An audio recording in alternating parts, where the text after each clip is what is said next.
Seja muito bem-vindo ao Devocional 2024 de Gênesis a Apocalipse, neste momento passando por 2 Crônicas. Aliás, encerrando o livro de 2 Crônicas, que nos trouxe muitos ensinamentos. Hoje eu quero falar sobre os porquês que muitos não encontram resposta. Você tem consultado a Deus por pessoas ou pela sua palavra? E a insensibilidade e resistência que causa danos. Venha comigo então, a partir deste momento.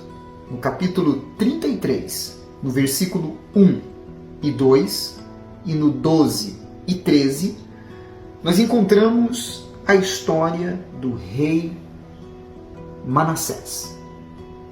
E é muito forte o que ele fez de maldades, crueldades, perversidade, mas também é muito forte a sua rendição a Deus.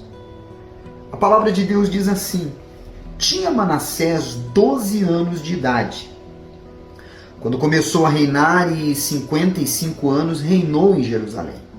Fez o que era mal perante o Senhor, segundo as abominações dos gentios, que o Senhor expulsara de suas possessões, de diante dos filhos de Israel. Os gentios, eles sempre eram relacionados aos incrédulos, aqueles que não faziam parte do povo de Deus. E no versículo 12 e 13 diz: ele, angustiado, suplicou deveras ao Senhor, seu Deus, e muito se humilhou perante o Deus de seus pais. Fez-lhe oração, e Deus se tornou favorável para com ele, atendeu-lhe a súplica e o fez voltar para Jerusalém, ao seu reinado. Então reconheceu Manassés que o Senhor era Deus. Esses versículos, eles têm uma extensão entre eles de cerca de 40 a 50 anos, mais ou menos. Nesse interim, Manassés, ele chegou ao ponto de sacrificar os próprios filhos. Além disso, ele também fez vários atos de idolatria e também outros tipos de iniquidades e perversidades. Mas a pergunta que muitos fazem é: por que Deus permite uma pessoa má reinar tanto tempo? Foram 55 anos o reinado dele no todo. Sabe por quê? Porque Deus pensa diferente de nós. Ele dá tempo e chance para arrependimento. Nós não podemos medir o tempo de Deus ao nosso. Você não pode se esquecer que 1000 anos para Deus é como um dia, porque Ele está acima do tempo e do espaço. Ele está na eternidade. Somente é possível supor que pela operação de Deus, Manassés foi liberto daquele cativeiro, que ele foi levado na ocasião quando o rei da Síria o levou e ele ficou aprisionado. Ele aprendeu a humildade espiritual mediante o arrependimento e assim obteve a restauração. Vemos então aqui claramente que qualquer pessoa que esteja vivendo na perversidade, na iniquidade, na vida promíscua, completamente contrária às palavras de Deus, tem a oportunidade da salvação. No versículo 23, agora, quando fala sobre o reinado de Amon, que foi o filho de Manassés, a palavra de Deus diz assim: Veja só, versículo 23. Mas não se humilhou perante o Senhor como Manassés seu pai se humilhara. Antes, Amon se tornou mais e mais culpável. Tornar-se mais e mais culpável é manter-se na iniquidade, mesmo tendo oportunidades enviadas por Deus para se consertar com Ele. A resistência a Deus faz com que a mente torne-se cauterizada e o coração petrificado. Por isso, devemos sempre pedir a Deus que Ele nos dê, de fato e de verdade, a sensibilidade para ouvir a sua voz e seguir aos seus caminhos. Lá no versículo 3 do capítulo 34, agora falando sobre o reinado de Josias, a palavra de Deus diz que ele, aos 8 anos de idade, começou a reinar e reinou 31 anos em Jerusalém. E aí diz no versículo 3 assim: porque no 8º ano de seu reinado, ou seja, quando ele tinha 16 anos, sendo ainda moço, começou a buscar o Deus de Davi, seu pai.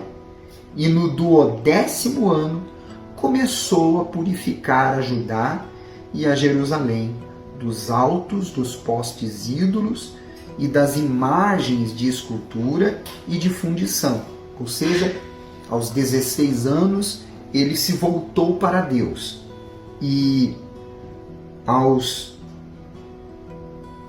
18, 20 e poucos anos, mais ou menos, por volta dos 22 anos de idade, então ele começou a agir contra as imposições idólatras e todo comportamento contrário às leis do Senhor Deus. Mas o interessante é que a juventude rendida a Deus é uma bênção. Eu não me arrependo de ter me rendido a Ele com os meus 15 para 16 anos de idade. Nessa trajetória, nós erramos, aprendemos, nos ressignificamos e continuamos a seguir e prosseguir para o nosso alvo, que é o Senhor na eternidade, viver com o Senhor na eternidade, tendo a consciência de que o que sabemos não é nada diante daquilo que podemos aprender. Assim foi com Josias. Ele aprendeu com os erros de seu pai, soube dos erros de seu avô, mas entendeu que o caminho que conduz à vida e paz é a do Senhor Deus. No capítulo 34, do versículo 21, mostra que Josias, ele tomou uma decisão de buscar se consultar pautado nas escrituras sagradas, porque ele a encontrou nos escombros que estavam a casa de Deus. A palavra de Deus diz assim no versículo 21: Ide e consultai o Senhor por mim e pelos restantes em Israel e Judá, acerca das palavras deste livro que se achou, porque grande é o furor do Senhor, que se derramou sobre nós, porquanto nossos pais não guardaram as palavras do Senhor para fazerem tudo quanto está escrito neste livro. Preste muita atenção neste detalhe. Busque consultar a Deus mediante a sua palavra e não segundo o pensamento de alguém. Aprenda a se avaliar e se autoexaminar pelos olhos de Deus e não pelos olhos de terceiros. Muitas pessoas vivem perguntando para um e para outro o que eles têm a dizer sobre ela, o que eles acham que ela deve fazer ou deixar de fazer, onde está o erro dela, mas não é desta forma que você vai prevalecer diante dos erros e falhas e crescer espiritualmente, mentalmente, emocionalmente e na sua vida em si. É quando você busca encontrar os conselhos que você precisa na palavra de Deus, como fez Josias. No capítulo 35, no versículo 21 ao 22, quando fala sobre a celebração da Páscoa e a morte de Josias, depois dele ter reinado anos e anos, mostra um momento de insensibilidade. A palavra de Deus diz que ele morreu no vale de Meguido, numa batalha que ele não deveria estar. A palavra de Deus diz: então Neco lhe mandou mensageiros dizendo: que tenho eu contigo, rei de Judá? Não vou contra ti hoje, mas contra a casa que me faz guerra. E disse Deus que me apressasse. Cuida de não te opores a Deus, que é comigo, para que ele não te destrua. Porém, Josias não tornou atrás. Antes, se disfarçou para pelejar contra ele, e não dando ouvidos às palavras que Neco lhe falara da parte de Deus, saiu a pelejar no vale de Meguido. E aí, ele morreu. A insensibilidade à voz de Deus causa danos irreparáveis. Devemos sempre pedir a Deus para falar fortemente a nossa consciência para evitarmos erros. Isso é muito importante.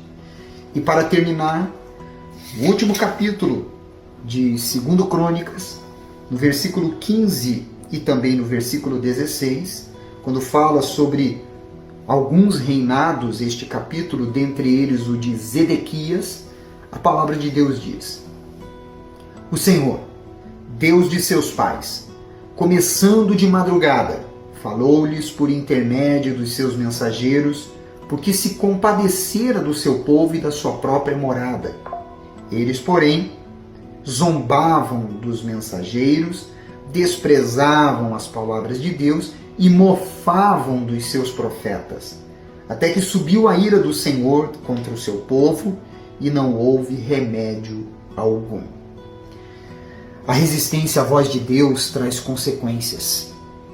Deus, na sua infinita misericórdia, compaixão e graça, insiste usando os seus servos, a sua palavra e a consciência humana, mas Ele não interfere em nossas decisões, pois não criou robôs, mas seres humanos dotados de capacidade de escolha. Devemos sempre escolher nos render à vontade de Deus.